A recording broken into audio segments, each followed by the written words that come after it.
नमस्कार साथियों, आप सभी का स्वागत करता हूं आपके अपने चैनल फ्यूचर रैंकर्स में। आज हम लोग लाइट चैप्टर की अंतिम और आखिरी क्लास करने वाले हैं, जिसमें आज हम आपको पढ़ाऊंगा image formation by convex mirror, यानी उत्तल दर्पण द्वारा प्रतिबिंब का बनना। तो चलो इसको अच्छी तरह से आपको समझाता हूँ, एकदम छोटे और पॉइंट बाय पॉइंट से।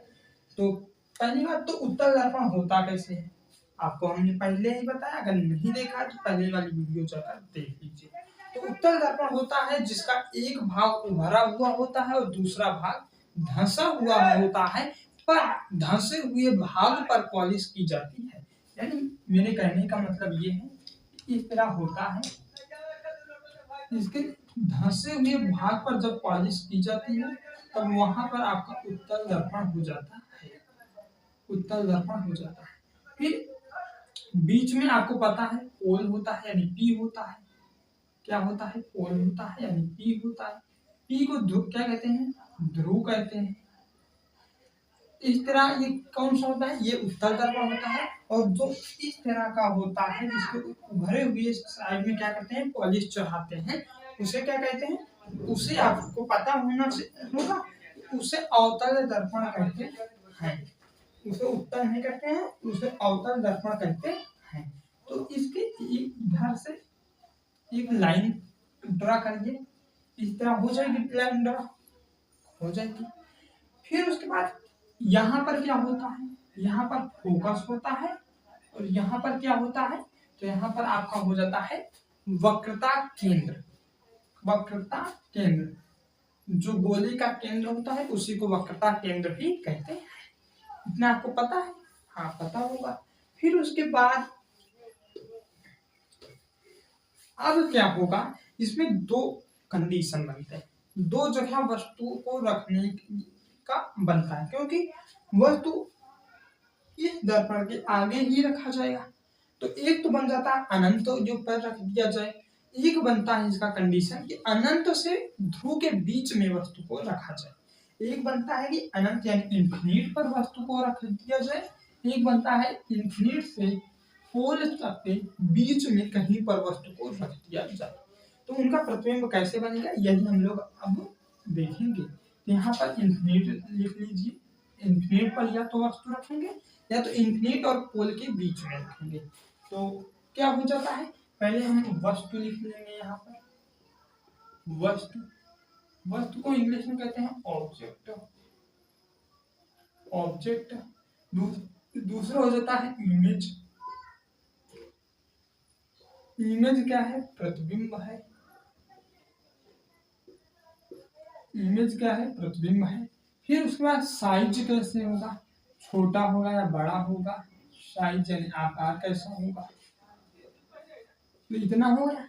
अब इसमें इस तरह हो गया। अब देखिए, अब हम लोग वस्तु को रखेंगे और देखेंगे कौन कैसे तरह प्रतिबिंब बनेगा, कैसे बनेगा, इन सब की बात करेंगे। तो हम पहले क्या कहते हैं कि वस्तु को अनंत या पोल के बीच में रखा जाता है। तो पहले हम वस्तु को अनंत पर रख देते हैं, यानी इन्फिनिट पर रख देंगे, यानी अनंत पर। कहाँ पर? अनंत पर।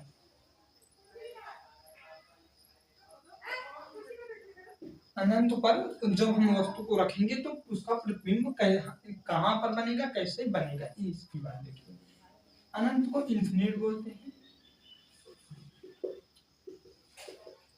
इन्फिनिट, तो इन्फिनिट पर जब आप वस्तु को अनंत पर रखते हैं, जब भी आप वस्तु को अनंत पर रखेंगे तो जो प्रकाश आएगा उसका जो वस्तु का प्रतिबिंब बनेगा वो फोकस पर बनेगा। कहाँ पर बनेगा? फोकस पर बनेगा।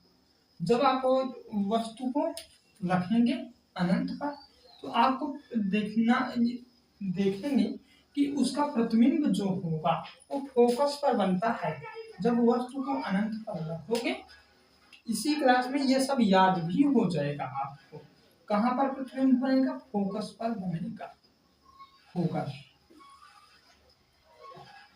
फोकस पर बनेगा। साइज कैसे होगा? बड़ा होगा या छोटा होगा? तो क्या होगा? छोटा होगा, स्मॉल होगा। यानी छोटा छोटा होगा। फिर उसके बाद हमने कहा जब पहले आप अनंत पर रखेंगे तो फोकस पे आपको प्रतिबिंब प्राप्त होगा और वो साइज में छोटा होगा।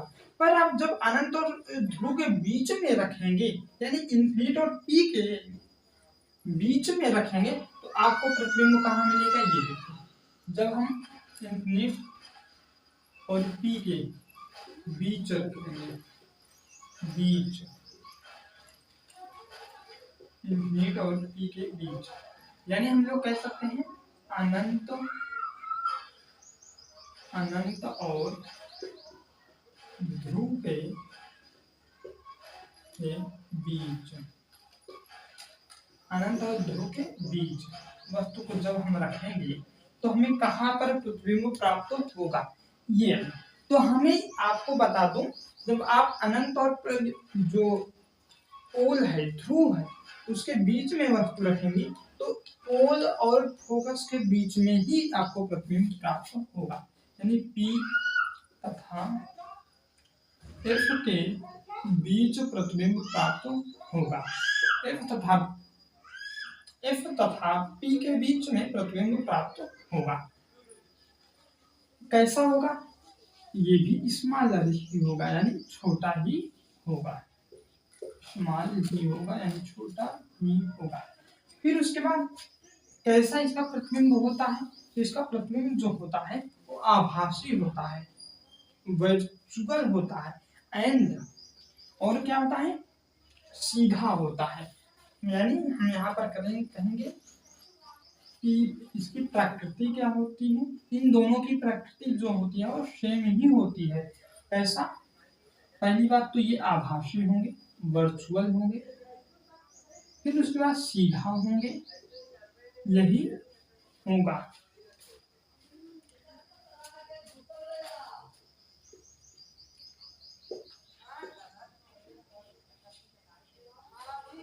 वर्चुअल होगा। तो एक बार फिर से देख लीजिए, जब वस्तु हम लोग इमेज साइज देखेंगे किसमें, उत्तल दर्पण में, तो उत्तल दर्पण में पहली बात तो अनंत पर वस्तु जब हम रखेंगे तो हमें फोकस पर मिलेगा और उसकी साइज जो होगी वो छोटी सी होगी, स्मॉल होगी। और जब हम लोग इन्फिनिट और पी के बीच में वस्तु रखेंगे तो हमें P तथा F के बीच में मिलेगा, यानी ध्रुव और फोकस के बीच में ही हमें प्रतिबिंब प्राप्त होगा, स्मॉल रहेगा यानी छोटा रहेगा। और इसकी अगर प्रकृति की बात की जाए तो दोनों की प्रकृति सेम होती है, यानी अगर आभासी और सीधा ही होगा। इसका ये नहीं कि P इन्फिनिट और P के बीच में अगर आप लोग रखें तो इसकी प्रकृति कुछ दूसरी हो जाएगी, वास्तविक और सीधा या उल्टा इस तरह। फिर उसके बाद अनंत पर रखें तो आभासी सीधा, तो ये सब कुछ नहीं होता है, ये सब नहीं होगा। सीधा क्या होगा, इसकी प्रकृति आभासी और सीधा हो जाएगा। इतना क्लियर। फिर उसके आगे चलो हम लोग चलते हैं।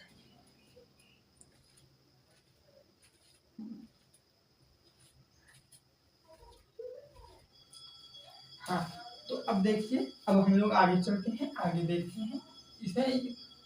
चलो यहाँ पर लिखा जाता है, आप लोग करिए, यूज करें, अगर नहीं किया है तो नोट, तो आप लोग वीडियो को थोड़ा रोक के बंद करके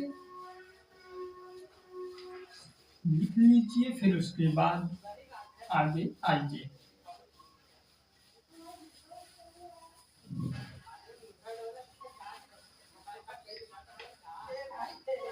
अगली हमारी टॉपिक क्या है, तो अगली हमारी टॉपिक हो जाती है दर्पण। दर्पण का सूत्र यानी मिरर का फार्मूला क्या हो जाएगा, दर्पण का सूत्र। दर्पण का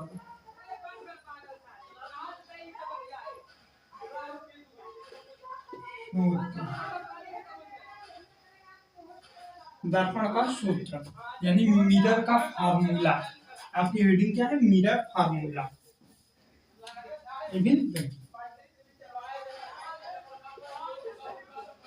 मिरर फार्मूला, मिरर फार्मूला। अब ठीक है, बिल्कुल ठीक है। तो मिरर का फार्मूला सीधा देखेंगे, ये नहीं कि मिरर का फार्मूला कैसे बना, क्योंकि आपको सिद्ध करने, इम्प्रूव करने के बारे में नहीं पूछेगा, कभी नहीं पूछता है।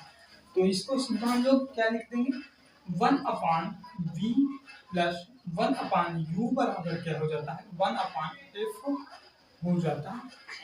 क्या होता है, 1/v प्लस 1/u बराबर क्या हो जाता है, 1/f हो जाता है। इतना आपको पता होगा? हाँ पता है। v क्या है, u क्या है, f क्या है। अब इसे देखिए, ये हो जाता है आपका प्रतिबिंब की दूरी। क्या हो जाता है, प्रतिबिंब की दूरी, प्रतिबिंब की दूरी, प्रतिबिंब की दूरी। इसे थोड़ा इधर कर दें तो ज्यादा सही रहेगा। अभी उधर चिन्ह परिपाटी की आपको पढ़ाएंगे। तो इसका क्या हो जाएगा, इसका हो जाएगा प्रतिबिंब की दूरी, प्रतिबिंब की दूरी यानी इमेज डिस्टेंस। यू क्या हो जाएगा, लिख दिया जाए इमेज डिस्टेंस। यू क्या हो जाएगा, यू आपका हो जाता है ऑब्जेक्ट डिस्टेंस यानी वस्तु की दूरी, वस्तु की दूरी। ये ऑब्जेक्ट डिस्टेंस हो जाता है, ऑब्जेक्ट डिस्टेंस हो जाता है। और एफ क्या है, तो एफ आपका हो जाता है फोकस दूरी। एफ क्या हो जाता है, तो एफ आपका हो जाता है फोकस दूरी। इसे फोकल लेंथ भी बोलते हैं। क्या बोलते हैं, फोकल लेंथ।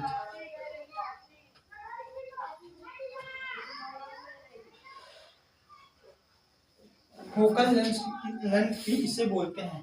v को बोलते हैं प्रतिबिंब की दूरी यानी इमेज डिस्टेंस, u को बोलते हैं वस्तु की दूरी ऑब्जेक्ट डिस्टेंस, और f को बोलते हैं फोकस दूरी यानी फोकल लेंथ बोलते हैं। इतना कंफर्म? हाँ इतना कंफर्म हो गया होगा। तो अब देखिए, ये सबको पता हो गया कि v हमारा प्रतिबिंब की दूरी होता है कि हमारा प्रतिबिंब कितनी दूर पर बन रहा है। वस्तु होता है कि जो मिरर है उससे वस्तु कितनी दूर पर रखा है, वो हो जाता है आपका क्या, यू हो जाता है। वस्तु की दूरी यू हो जाता है।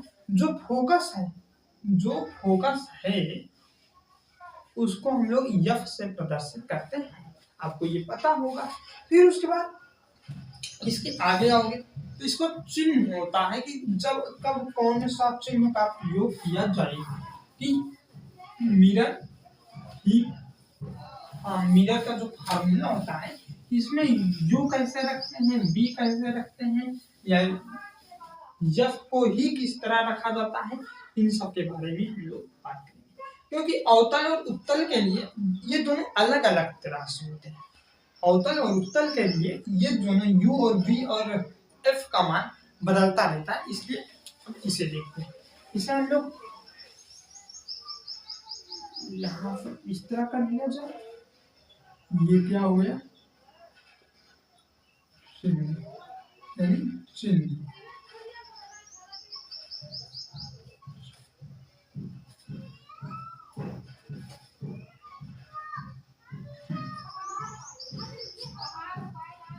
अब देखिए, जो हमारा एफ होता है वो दोनों के लिए अलग अलग तरह से रखा जाता है। यानी अगर कॉन्वेक्स होगा, कॉन्केव होगा, तो उसके लिए कौन कैसे काम करेगा। जब हमारा एफ क्या हो, उत्तल के लिए हो, किसके लिए, उत्तल के लिए हो, उत्तल के लिए हो तो क्या होगा, हमेशा याद रखना प्लस में रखा जाएगा। जब हमारा कॉन्वेक्स उत्तल के लिए, जब हमारा एफ कॉन्वेक्स के लिए होगा तो आपको पता होना चाहिए कि हमेशा एफ फोकस को लेते हैं। यही अगर क्या कहा दिया जाए, एफ जब अवतल के लिए हो, अवतल के लिए हम लोग प्रयोग कर रहे हैं कि अवतल दर्पण का फोकस इतना है, तो उसके लिए हमेशा याद रखना, पहली बात तो ये होता है कॉन्केव मिरर, इसके लिए हमेशा माइनस लेते हैं, एफ को हमेशा उत्तल में प्लस लेते हैं, एफ को अवतल में हमेशा माइनस लेते हैं, इतना आपको पता होना चाहिए। फिर उसके बाद यू क्या होता है, वी क्या होता है। यू जो होता है ये आपको हमने बताया है, ये क्या होता है, वस्तु की दूरी, यानी वस्तु की दूरी होता है। तो इसका भी हम लोग चाहे अवतल हो, चाहे उत्तल हो, चाहे कॉन्वेक्स हो या कॉन्केव हो, सब के लिए हम लोग इसे माइनस में ही लेते हैं, इसे कभी प्लस में नहीं लिया जाता है। यानी हम कहेंगे अवतल यानी कॉन्केव, उत्तल कॉन्वेक्स, ये हमेशा माइनस में ही होते हैं। V क्या है, V आपका हो जाता है, ये दोनों के लिए अलग अलग होता है। पहली बात ये दोनों के लिए क्या होता है, अलग अलग होता है, क्योंकि एक में आभासी और सीधा बनता है, एक वास्तविक और उल्टा बनता है। एक में आभासी और सीधा बनता है, एक में वास्तविक और उल्टा बनता है। जब आपका आभासी V का मान जैसा रहता है फार्मूला में उसी तरह लिया जाता है।